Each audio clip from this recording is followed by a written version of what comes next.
जय हिंद साथियों, ये है बिहार के उप मुख्यमंत्री सम्राट चौधरी। जब आज हमारे संविदा कर्मी ने इनके पास जाके अपनी मांगों को लेके गुहार लगाया तो आखिर क्यों ये बोले कि आधा कर्मी तो लौट गया है ना। तो इन एक बात में बहुत सारी बातें छुपी है दोस्तों। विगत 18 दिनों से हमारा सर्वे कर्मी धरना स्थल पे बने हुए हैं, पर फिर भी अभी तक सरकार चुप क्यों है, सरकार इस पर क्यों नहीं ज्ञापन ले रही है, वो सारी चीज़ें इस वीडियो में समझेंगे। देखिए, इस एक बात से क्या क्या चीज़ें स्पष्ट होती है। पहली ये कि हम लोग जो विगत 18 दिनों से धरना कर रहे हैं, ये बातें अब छुपी नहीं हैं, ये बातें हर एक जगह फैल चुकी है, हर एक लोगों को ये बात पता है, यहाँ तक कि सरकार को भी पता है। दूसरी ये कि विभाग अब भी, आप जिस विभाग के खिलाफ लड़ रहे हैं, आप ऐसे सिस्टम के खिलाफ लड़ रहे हैं जो कि आपको आसानी से जीतने नहीं देगी। आपको भी पता है कि इनके अधिकारी लोग कैसे हैं। अभी भी विभाग सरकार को ये कह के मना रही है कि हमने आधे लोगों को धरना स्थल से तोड़ दिया है, बाकी के आधे लोगों को भी हमने तोड़ देना है, और वो अपने साम दाम दंड भेद को लेके चाल चल रहे हैं और आपको तोड़ने का प्रयास कर रहे हैं। डे 1 से आपके पास एक ही मोटिव था, अपने मांगों को लेके आगे बढ़ने का, और आप बढ़ भी रहे थे। लेकिन जैसे उन्होंने अपने गेम को स्टार्ट किया, आप लोग टूटना शुरू हो गए। और आज वो डाटा, या हालांकि ये मैनिपुलेटेड डाटा है कि 4000 कर्मी लौट गए हैं विभाग में काम करने के लिए, तो ये डेटा सरकार के पास भी भेजा जा चुका है कि 4000 हो गया है। और इस वजह से दूसरा डेट मांग के विभाग ने जारी किया है कि 3 तक आप फिर से ज्वाइन कर सकते हैं। ये बात कितनी बड़ी बात है, आप सोच सकते हैं कि कोई विभाग दोबारा लेटर निकाल रही है आपको ज्वाइन करने के लिए। ये आपको तोड़ने का प्रयास नहीं तो और क्या है। आज तक आपने भी नहीं सुना होगा कि कोई विभाग एक ही चीज़ों के लिए 2 बार लेटर निकालती है। पहले तो डेडलाइन आपको 30 तक का दिया था, 30 तक में उन्होंने बहुत सारे कर्मी को तोड़ा भी, जैसा कि जाहिर सी बात है, और अब 3 तक दिया है कि 3 तक में हम तोड़ देंगे, ऐसा उन्होंने सरकार को आश्वासन दे दिया है। तो दोस्तों, यहाँ पे सोचने वाली बात यह है कि हमने धरना स्थल को ज्वाइन क्यों किया था।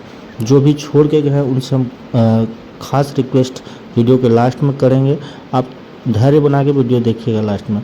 अब देखिए, हम लड़ाई के उस मोड़ पे आ चुके हैं जहाँ पे सत्ता दल पक्ष के दल नहीं सुन रहे थे, तो यहाँ पे हम लोगों ने प्रयास करके विपक्ष के दलों के नेता, राजद नेता और भी भाकपा के नेता वगैरह को लाया। और ये हमारी राजनीतिक लड़ाई नहीं है, बस ये चीज़ें हम लोगों ने इसलिए किया ताकि पॉलिटिकल प्रेशर बनाया जाए।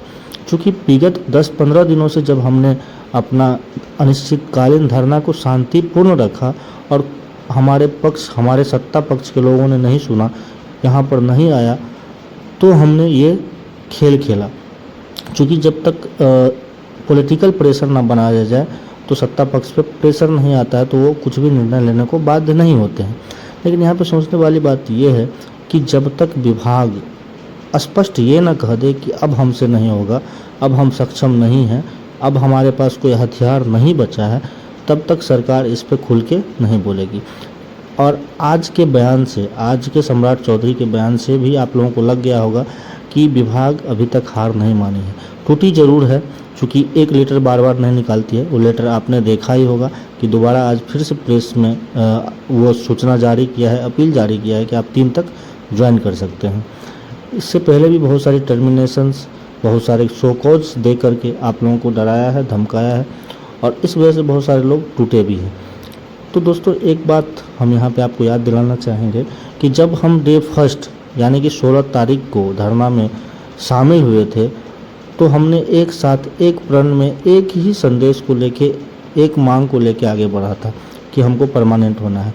5 सूत्री मांगों में सबसे महत्वपूर्ण मांग परमानेंट वाला था, और हम लोग साथ साथ आगे बढ़े थे, और एक दूसरे पे भरोसा था कि जब हम लोग साथ हैं तो किसी को कुछ भी नहीं होगा।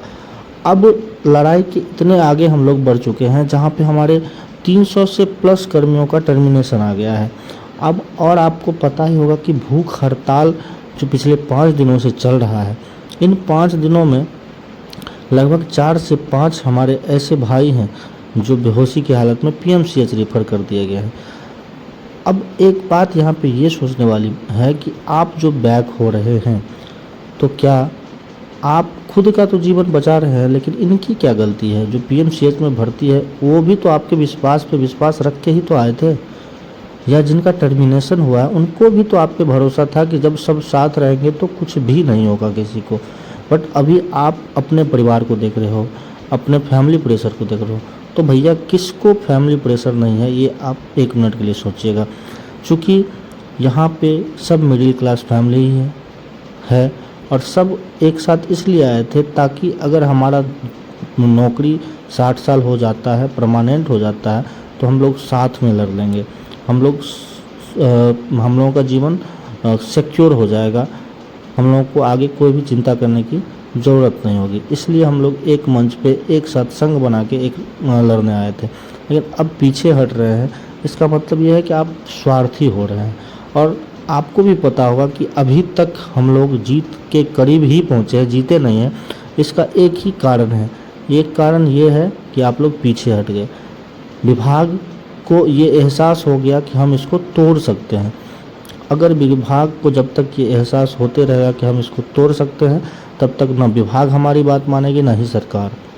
तो दोस्तों 3 का जो डेडलाइन दिया है, तो उस चीज़ को आप क्रॉस करें, उस चीज़ को आप छोड़ के आगे बढ़ें। क्योंकि अगर आप अभी इन जो पीएमसीएच में भर्ती हमारे बंधु हैं उनके बारे में नहीं सोचिएगा तो बहुत ही दुख की बात है, क्योंकि वो भी आपके विश्वास पे विश्वास रख के ही आपके पास आए हुए थे। तो इसलिए अभी मतलब पर्सनल स्वार्थ को छोड़ के आप अब हमको सामूहिक रूप से आगे बढ़ना होगा, ताकि अगर हम जीतते हैं तो जितने भी लोगों का टर्मिनेशन हुआ है एटलीस्ट वो ख़त्म हो जाएगा, वो भी जॉब में सेफली वापस आ पाएंगे। जो लोग हमारे लिए अभी लड़ रहे हैं, भूख हड़ताल पे बैठे हैं, पीएमसीएच रेफर हो रहे हैं, अपने आप को तकलीफ दे रहे हैं, सोचिए उनकी क्या गलती है। वो भी तो हम ही लोगों के लिए लड़ रहा है कि अगर मान लीजिए मांगें पूरी होगी तो उनके साथ तो हम लोगों की भी मांगें पूरी होगी। और आपको विश्वास हो या ना हो, जब से भूख हड़ताल शुरू हुआ है तब से इस धरना का असर हर जगह दिखने को मिला है। उस दिन से इम्पैक्ट कुछ अलग ही पड़ा है धरना पे। तो दोस्तों इन चीज़ों को थोड़ा माइंड में लीजिए, आंख मूंद के इन लोगों के बारे में सोचिए, इनके परिवार के बारे में सोचिए, इनकी मम्मी पापा पिताजी के बारे में सोचिए, जो आके इनको क्या समझाते होंगे, कितनी बड़ी आत्मा होंगी इन लोगों के पेरेंट्स। तो खुद का पर्सनल स्वार्थ को छोड़ के एटलीस्ट इन लोगों के बारे में सोच के आप 3 का जो डेडलाइन दिया गया है सरकार विभाग के द्वारा, उन चीज़ों को फेल कीजिए। उन्होंने मैनिपुलेटेड डाटा 4000 शो किया है, आप उस 4000 को हो सके तो 0 में तब्दील कर दीजिए आप 3 तारीख। पास कीजिए साथियों, अगर हम एकजुट रहेंगे तो जीत निश्चित है, हम जीत के बहुत करीब है। अगर हम लोग साथ रहते तो हो सकता है अभी तक हम लोग जीत चुके होते। तो हम लोग जब इतने जीत के करीब हैं तो हम लोग टूटे नहीं, जो भी गए हैं वो आराम, कोई दिक्कत नहीं, आप वापस आइए, फिर से लड़िए, साथ लड़िए, और बहुत ही जल्द हम लोगों के हाथ में रिजल्ट भी होगी। तो इस चीज़ों को थोड़ा समझिए। हम लोग इंजीनियर हैं, हम लोग लड़ने के लिए बने हैं और लड़ भी रहे थे शुरू से ही। हाँ, बीच में स्थिति ऐसी आती है कि सबका मन डोलता है, सबको डर लगता है, बस डर के आगे जीत होती है दोस्तों। इसलिए डर को थोड़ा पीछे छोड़ के थोड़ा सा आगे हम लोगों को बढ़ना है और अपने मंजिल तक जाना है। इस वीडियो में इतना ही, और भी बहुत सारी बातें हैं जो मैं आगे करता रहूँगा।